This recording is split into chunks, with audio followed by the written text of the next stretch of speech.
Te tengo aquí el agrado de estar con la doctora para conversar de estos temas. ¿Cuáles son los sectores de la población quizás más afectados si hablamos de enfermedades o infecciones de transmisión sexual?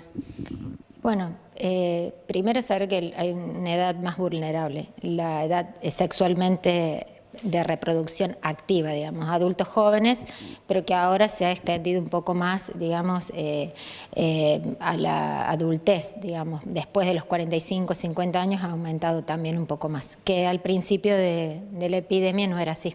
Claro, ¿y cuáles son por ahí los casos, digamos, qué tipo de enfermedades o infecciones son las que se tratan actualmente en el Hospital de Río Cuarto? Bueno, las infecciones es un hospital que atiende muchas especialidades, se ven desde pediátricos hasta adultos, es decir, este es un hospital polivalente. Y bueno, en cuanto a las enfermedades de transmisión sexual, las más comunes son el VIH, la sífilis, blenorragia, o también conocida como gonorrea, herpes, HPV, hepatitis B, hepatitis C, esas son las más conocidas, las que vemos habitualmente. ¿Y hay alguna de ellas que haya crecido, digamos, o que se hayan detectado casos con mayor frecuencia que antes quizás no se veían? En realidad, no. Ha habido un aumento y un crecimiento del sífilis. Eso es muy notable, pero no es solamente en Río Cuarto, eso es en la Argentina y en el mundo. Esto se debe también a un cambio social en la conducta de las personas con respecto a su cuidado personal, y bueno, eso hace que este cuidado no sea tan, digamos, que no se le haya puesto atención las personas sobre su sexualidad, y bueno, por eso hay más infecciones de transmisión sexual. Doctora, pero buen día. En realidad las infecciones son las mismas. Buen día. Cuando usted dice que se debe al menor cuidado, a una relajación en el cuidado de la persona, estamos hablando por ahí no solamente de los grupos de iniciación sexual, sino también de gente grande, que a veces, por diferentes motivos, dejan de cuidarse, ¿no?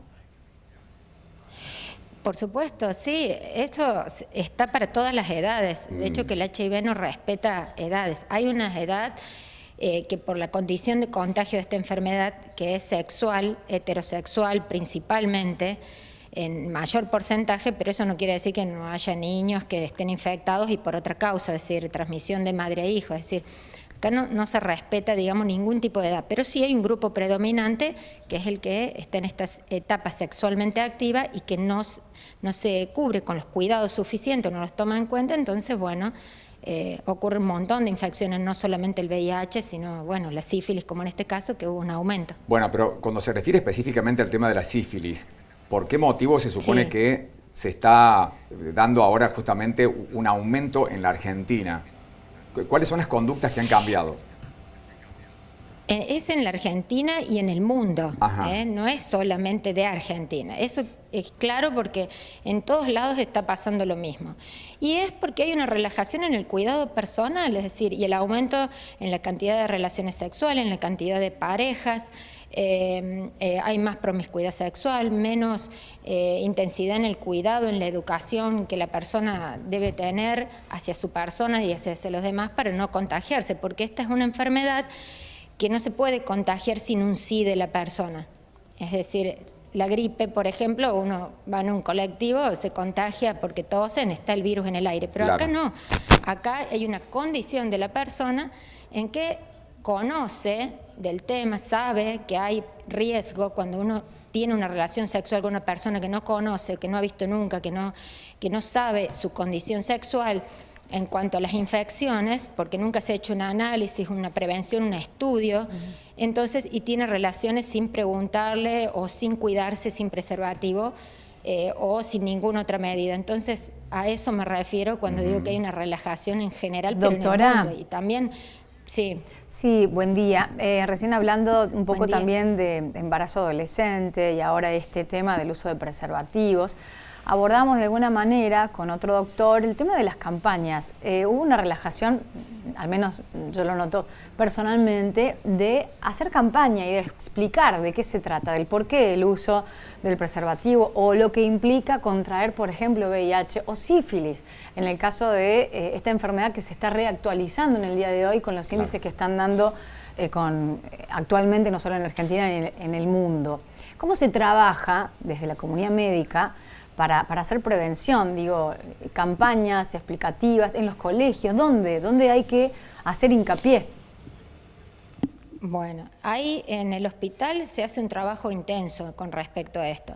Se han hecho muchas campañas fuera del hospital que están a cargo del personal del hospital, y se han hecho en la universidad, se han hecho en plazas, se han hecho en otros lugares de Río Cuarto, se ha salido. Y con respecto a las escuelas, cada profesor, cada director, cuando lo solicita, por ejemplo, en el caso personal acá me han pedido que vaya a una escuela, se va a esa escuela y se le da una charla, si así los padres también están de acuerdo, porque eso es algo que es fundamental que se sepa, ¿no es cierto?, en la familia, qué es lo que se va a informar sobre sexualidad. No es un tema para hablarlo a la ligera y cualquier persona con los hijos, ¿no?, principalmente, porque los primeros educadores son los padres.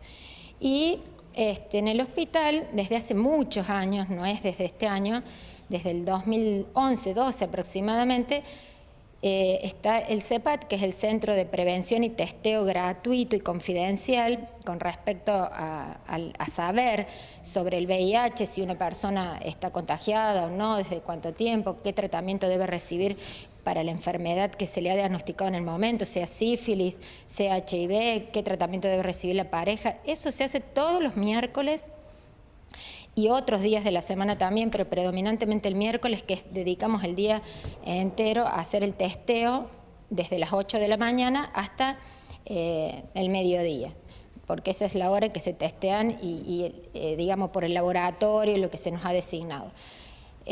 No tienen que sacar turno, las personas es por orden de llegada, se sacan sangre un miércoles, el otro miércoles lo vienen a retirar.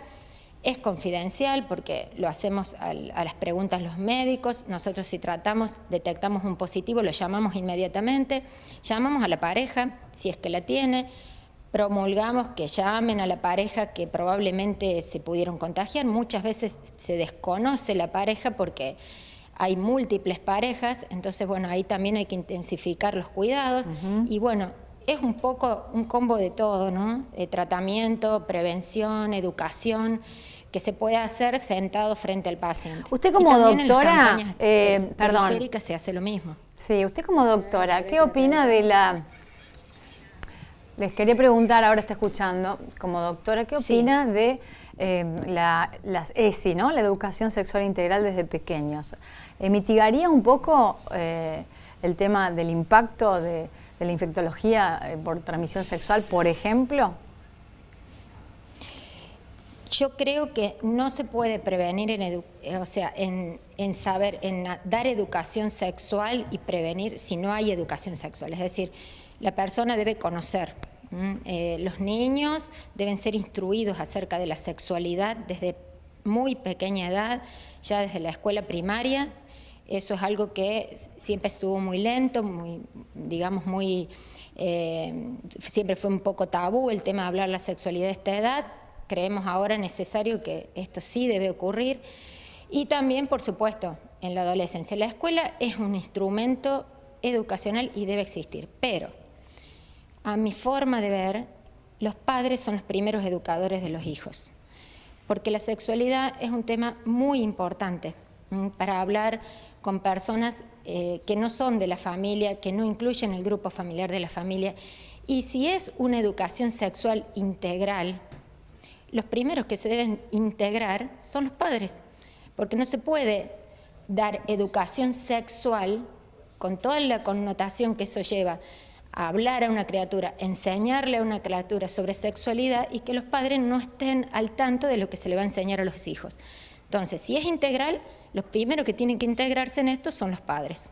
Doctora, la última de mi parte, ¿tiene algún estimado de si el hecho de que por ahí se utilice menos preservativo, y una de las causas posiblemente sea el alto costo que tienen actualmente, es inversamente proporcional al aumento de enfermedades de transmisión sexual? Creo que sí tiene que ver, que ahora es bastante caro el preservativo, pero en las partes de las instituciones públicas sí es, digamos, un componente más, ¿no es cierto?, que haya más enfermedades de transmisión sexual si hay menos posibilidad de adquirirlos.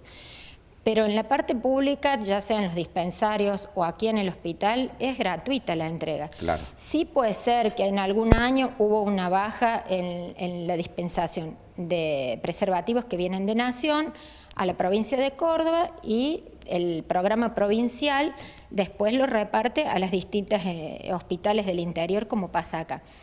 Pero se ha entregado y nosotros tenemos este año por lo menos, y desde el año 16, 17 no nos está faltando. Sí, en el 2015 hubo una baja en la cantidad de entrega de preservativos, pero bueno, ahora no lo estamos viendo.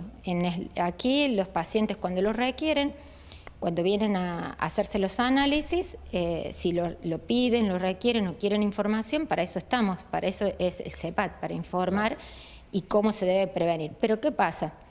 Acá, ¿qué se ve también? Que hay muchas personas que se hicieron el testeo un año y vienen a los 2 o 3 meses o al año siguiente y están infectadas de otra enfermedad. Entonces, uno pregunta, ¿por qué? ¿Qué pasó? Y bueno, ahí no se sabía, porque nosotros entregamos el preservativo, entregamos la información. Entonces, también hay una conducta social, digamos, muy cambiada últimamente, en que uno puede con su cuerpo, con su libertad, usarlo de la forma que quiera, y que estará en su derecho cada persona, pero no se piensa en las consecuencias para el otro y contra sí mismo.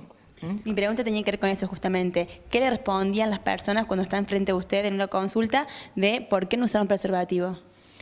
Y porque no me gusta, generalmente, digamos, se prioriza el placer, el deseo sexual, y sin el uso de preservativo.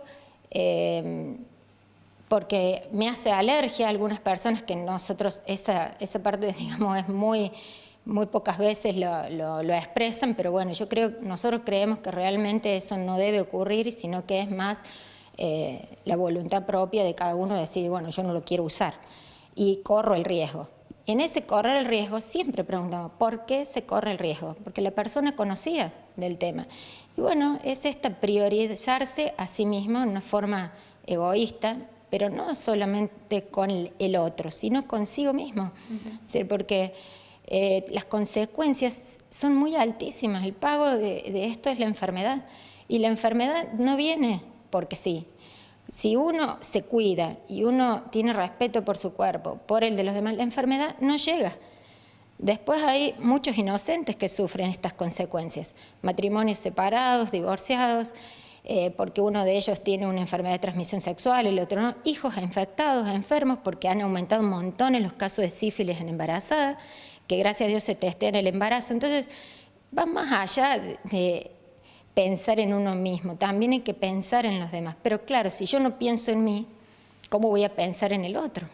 Usted recién decía del aumento de los sífilis en embarazadas. ¿Qué tratamiento se puede dar en esos casos? El tratamiento es la penicilina, es un tratamiento que cura, pero que tiene sus consecuencias en el sentido de que nosotros le explicamos a las personas, no da inmunidad duradera. Se cura en el momento, pero si la conducta sigue, otra vez te contagias de lo mismo. Que hay pacientes que llegan infectados de la misma enfermedad varias veces. Bueno, doctora, muchas gracias por toda la información.